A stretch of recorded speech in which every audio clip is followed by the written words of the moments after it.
17 August जागतिक मधमाशी दिन. जागतिक मधमाशी दिवस दरवर्षी ऑगस्ट महिन्याच्या तिसऱ्या शनिवारी साजरा केला जातो. या दिवसाचा उद्देश मधमाशांचे पर्यावरणातील महत्त्व, त्यांचे संरक्षण आणि त्यांच्या संवर्धनाबद्दल जागरूकता वाढवणे हा आहे. मधमाशा या पृथ्वीवरील सर्वात महत्त्वाच्या परागीकरण करणाऱ्या कीटकांपैकी एक आहेत. त्या झाडाच्या फुलांमधील परागकण एकमेकांमध्ये नेऊन फळे आणि बियांच्या निर्मितीत महत्त्वाची भूमिका बजावतात. त्यामुळे शेतीसाठी मधमाशांचे योगदान अनमोल आहे.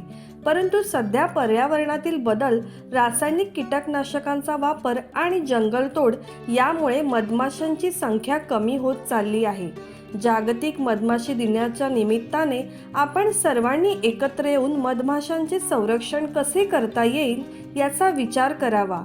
जैविक शेतीला प्रोत्साहन देणे, विषारी रसायनांचा वापर टाळणे आणि मधमाशांच्या वाढीसाठी पोषक वातावरण निर्माण करणे या गोष्टींमध्ये आपला सहभाग असावा. मधमाशांचे संवर्धन हे केवळ पर्यावरणासाठीच नाही तर मानवी अन्न साखळीसाठी देखील अत्यंत महत्त्वाचे आहे. त्यामुळे जागतिक मधमाशी दिनाच्या निमित्ताने आपण या छोट्या पण अत्यंत महत्त्वाच्या कीटकासाठी आपली जबाबदारी ओळखून त्यांचे रक्षण करूया.